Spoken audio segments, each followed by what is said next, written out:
Assalamualaikum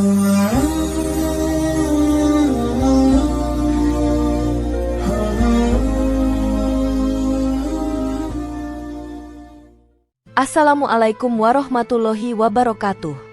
Jika video ini muncul di berandamu, ini adalah petunjuk dari Allah kepadamu.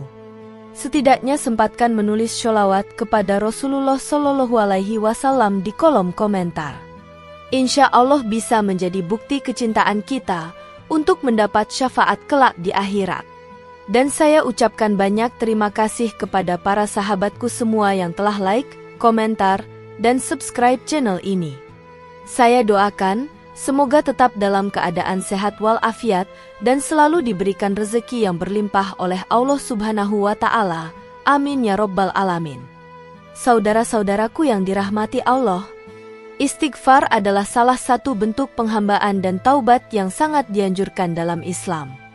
Ia merupakan ungkapan penyesalan seorang hamba atas dosa dan kesalahan yang telah diperbuat, serta memohon ampunan dari Allah Subhanahu wa Ta'ala yang Maha Pengampun.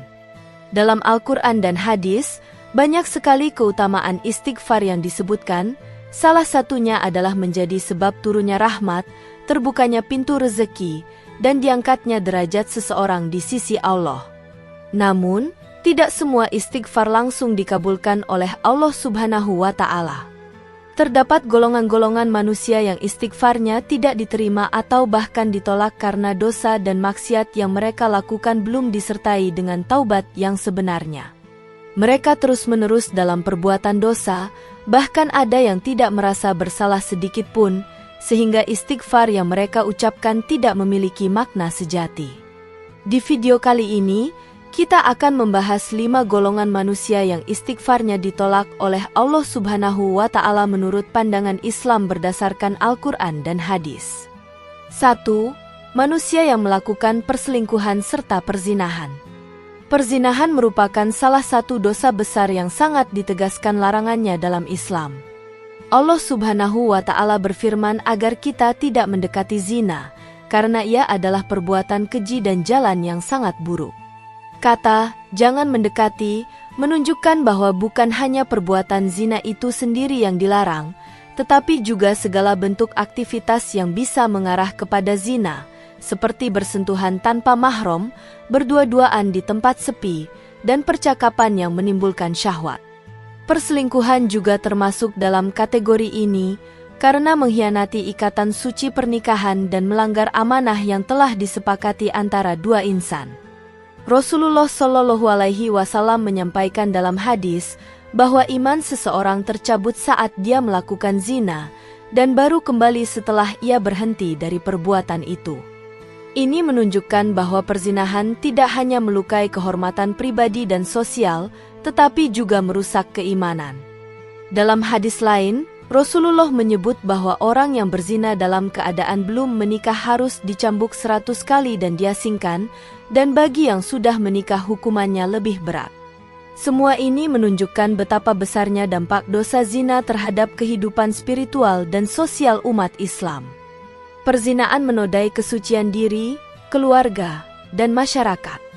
Ketika seseorang terlibat dalam zina, ia telah menginjak-injak kepercayaan, menghancurkan pernikahan, bahkan bisa mengakibatkan lahirnya anak-anak tanpa status nasab yang jelas.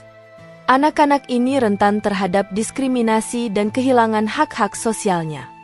Karena itu, Islam memberikan perhatian besar dalam menjaga keturunan melalui pernikahan yang sah dan hubungan yang halal. Setiap langkah menuju perzinahan harus dijauhi demi menjaga kesucian masyarakat. Istighfar dari pelaku zina tidak akan diterima kecuali dengan taubat yang benar-benar ikhlas. Taubat nasuha mengharuskan pelakunya untuk menghentikan perbuatannya, menyesalinya dengan hati terdalam, dan bertekad untuk tidak mengulanginya. Jika seseorang masih terjebak dalam perselingkuhan, bahkan menikmatinya tanpa ada niat memperbaiki diri, maka istighfarnya hanyalah formalitas lisan yang tidak menyentuh hati. Allah Maha Pengampun, tetapi juga Maha mengetahui isi hati setiap hambanya. Dengan demikian, zina dan perselingkuhan bukan hanya dosa terhadap Allah, tetapi juga kejahatan terhadap pasangan, keluarga, dan masyarakat. Mereka yang terlibat dalam dosa ini harus segera kembali kepada Allah dengan taubat sejati. Istighfar tidak akan membuka pintu ampunan jika tidak disertai dengan perbuatan nyata meninggalkan dosa. Allah memberikan kesempatan kepada setiap hamba untuk kembali, tetapi hanya mereka yang benar-benar jujur dalam taubatnya yang akan diterima dan diberi ampunan. 2. Seseorang yang memakan harta yang haram. Makanan yang dikonsumsi seseorang mempengaruhi keberkahan hidup, kesehatan rohani, dan bahkan diterimanya ibadah. Islam sangat tegas dalam perkara kehalalan rezeki. Allah Subhanahu wa Ta'ala memerintahkan manusia untuk mencari rezeki yang halal dan baik, serta melarang keras memakan harta orang lain dengan cara batil. Harta haram dapat diperoleh dari korupsi, suap, riba, mencuri, menipu, hingga berdagang barang haram. Setiap bentuk harta haram yang masuk ke dalam tubuh akan menjadi penghalang antara hamba dan Tuhannya. Rasulullah Shallallahu Alaihi Wasallam bersabda bahwa seorang laki-laki yang memakan dari hasil haram, pakaiannya haram, minumannya haram, dan diberi makan dari hasil haram, maka Allah tidak akan menerima doanya meskipun ia berdoa sepanjang hari. Hadis ini memberikan gambaran jelas bahwa harta haram adalah penghalang utama diterimanya amal ibadah, termasuk istighfar. Bahkan sedekah dari harta haram pun tidak akan diterima, karena Allah hanya menerima dari yang halal dan baik. Dampak dari memakan harta haram sangat luas. Ia tidak hanya merusak hubungan antara hamba dan Allah, tetapi juga merusak hubungan sosial dan ekonomi masyarakat. Korupsi, misalnya, merampas hak rakyat kecil dan membuat sistem menjadi timpang. Demikian pula penipuan dan riba yang menyengsarakan banyak orang. Orang yang memakan harta haram seringkali tidak merasakan kebahagiaan meskipun bergelimang harta. Hidupnya penuh kegelisahan dan tidak pernah cukup. Untuk istighfar diterima, pelaku harus terlebih dahulu meninggalkan sumber harta haram, mengembalikannya jika itu hasil mencuri atau mengambil hak orang lain, dan kemudian bertaubat dengan sungguh-sungguh. Ia harus mengganti sumber rezekinya dengan yang halal dan menjadikan hidupnya lebih bersih. Jika tidak, istighfar hanya menjadi rutinitas lisan yang tidak membawa makna di sisi Allah. Harta yang masuk ke tubuh manusia menjadi bahan penyusun darah dan dagingnya. Jika daging itu tumbuh dari yang haram, maka nerakalah yang lebih layak baginya, sebagaimana disebut dalam hadis. Oleh karena itu, orang yang memakan harta haram termasuk golongan yang istighfarnya tertolak sampai ia benar-benar membersihkan dirinya dan hartanya, serta menempuh jalan yang lurus dalam mencari nafkah. 3. Orang-orang yang fakir namun sombong. Kesombongan merupakan sifat yang sangat dibenci oleh Allah Subhanahu wa Ta'ala dan termasuk penyakit hati yang paling membinasakan. Tidak hanya orang kaya yang bisa sombong, tetapi juga orang miskin. Dalam hadis disebutkan bahwa ada 3 golongan yang paling dibenci Allah, salah satunya adalah orang fakir yang sombong. Ini karena kefakiran seharusnya membawa pada kerendahan hati dan ketundukan kepada Allah, bukan malah menjadikan seseorang merasa tinggi, angkuh, dan merendahkan orang lain. Orang fakir yang sombong biasanya sulit menerima nasihat, merasa paling benar, dan menolak bantuan meskipun sangat membutuhkannya.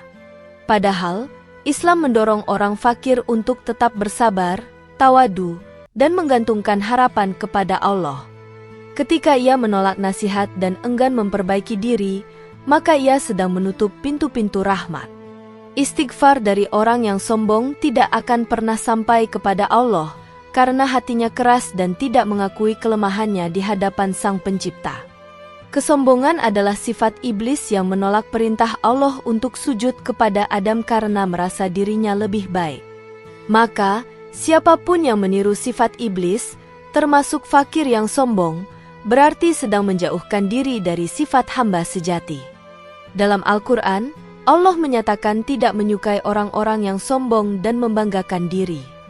Jika orang miskin masih bersikap sombong, maka ia telah menyatukan 2 ujian sekaligus, kefakiran dan kesombongan, yang membuatnya semakin jauh dari rahmat Allah.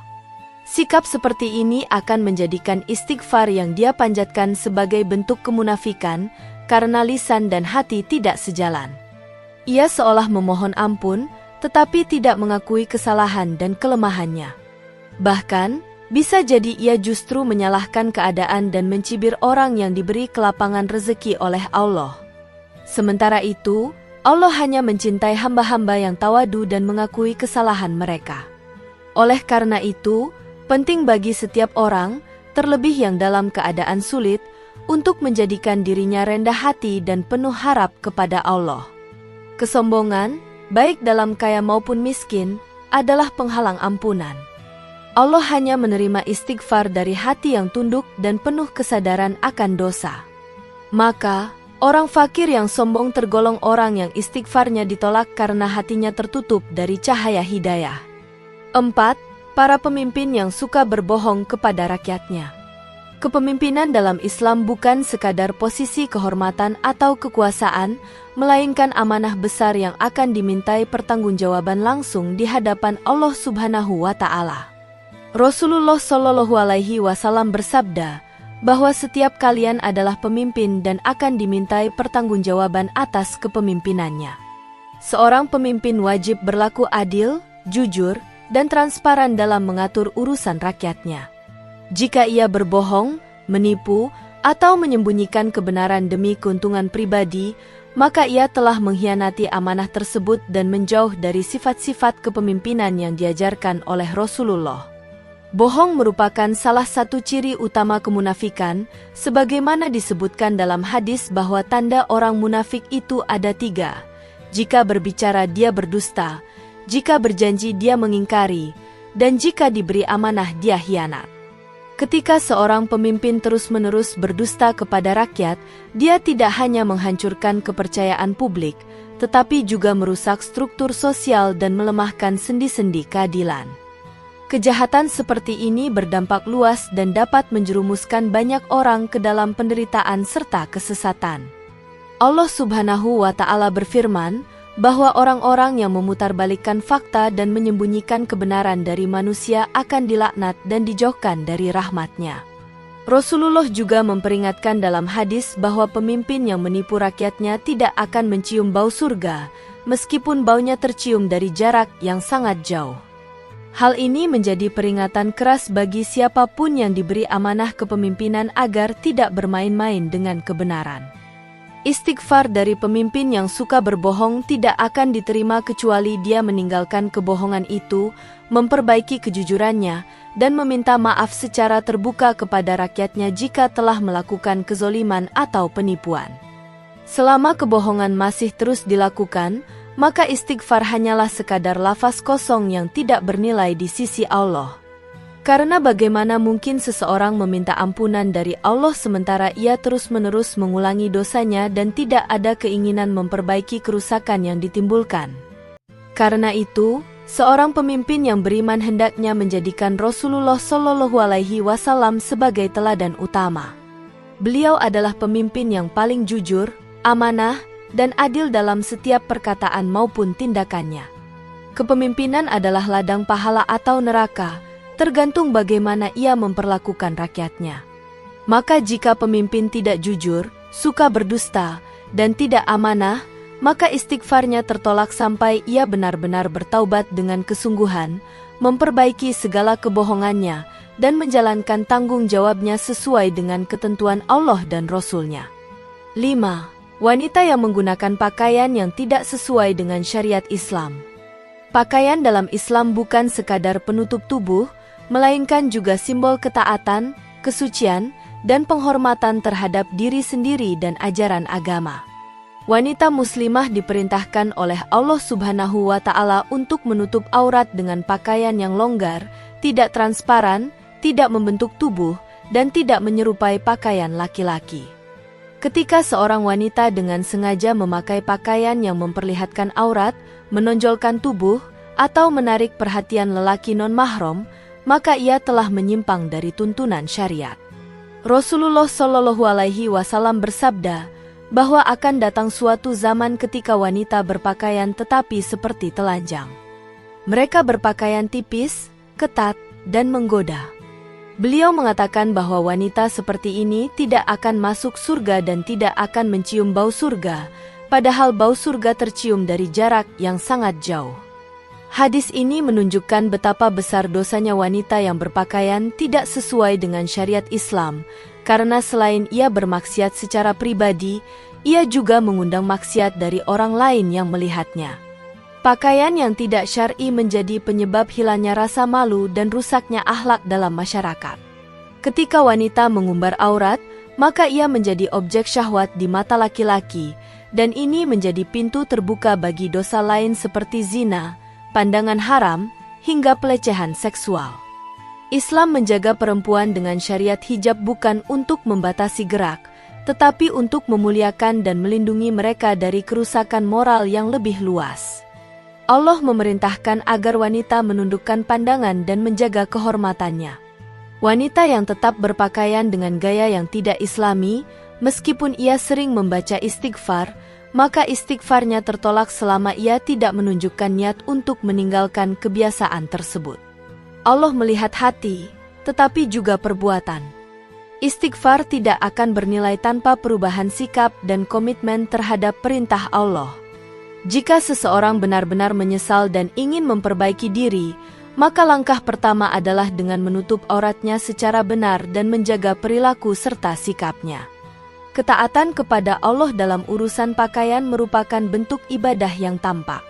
Seorang wanita yang menutupi auratnya bukan hanya sedang menjalankan perintah, tetapi juga menjaga kemuliaan Islam dan kehormatan dirinya. Allah akan mencintai hamba-hambanya yang menaati perintahnya secara lahir dan batin. Maka bagi wanita yang berpakaian tidak sesuai syariat, pintu taubat selalu terbuka. Namun, perubahan itu harus nyata, bukan sekadar lisan. Jika tidak, maka istighfarnya tetap akan tertolak hingga ia benar-benar tunduk kepada aturan Allah Subhanahu wa Ta'ala. Saudara-saudaraku yang dirahmati Allah, dalam kehidupan ini, setiap manusia pasti tidak luput dari dosa. Namun, rahmat dan ampunan Allah Subhanahu wa Ta'ala sangat luas bagi siapa saja yang sungguh-sungguh ingin kembali kepadanya. Istighfar adalah kunci taubat, namun ia bukan sekadar ucapan di lisan, melainkan harus diiringi dengan kesadaran hati dan perbuatan yang nyata. Tanpa itu, istighfar bisa menjadi sia-sia. Kelima golongan yang telah disebutkan di atas menjadi pengingat keras bagi kita semua agar tidak terjerumus dalam dosa-dosa besar yang dapat menghalangi ampunan Allah. Dosa seperti zina, memakan harta haram, kesombongan dalam kefakiran, kebohongan dalam kepemimpinan, serta pakaian wanita yang tidak syar'i adalah contoh nyata dari pelanggaran yang berat dalam Islam. Umat Islam harus senantiasa memperbaiki diri dan berupaya menjauh dari golongan yang ditolak istighfarnya. Kesungguhan dalam taubat, niat untuk berubah, dan konsistensi dalam ketaatan adalah syarat agar Allah menerima istighfar seorang hamba. Jangan sampai kita termasuk orang-orang yang terus mengucapkan istighfar, namun tidak ada perubahan dalam perilaku kita. Semoga Allah Subhanahu wa Ta'ala menjauhkan kita dari sifat-sifat tercela dan memasukkan kita dalam golongan hambanya yang taubatnya diterima dan dosanya diampuni. Mari kita jadikan kehidupan ini sebagai kesempatan untuk terus memperbaiki diri dan mendekat kepada Allah dengan hati yang tulus dan bersih.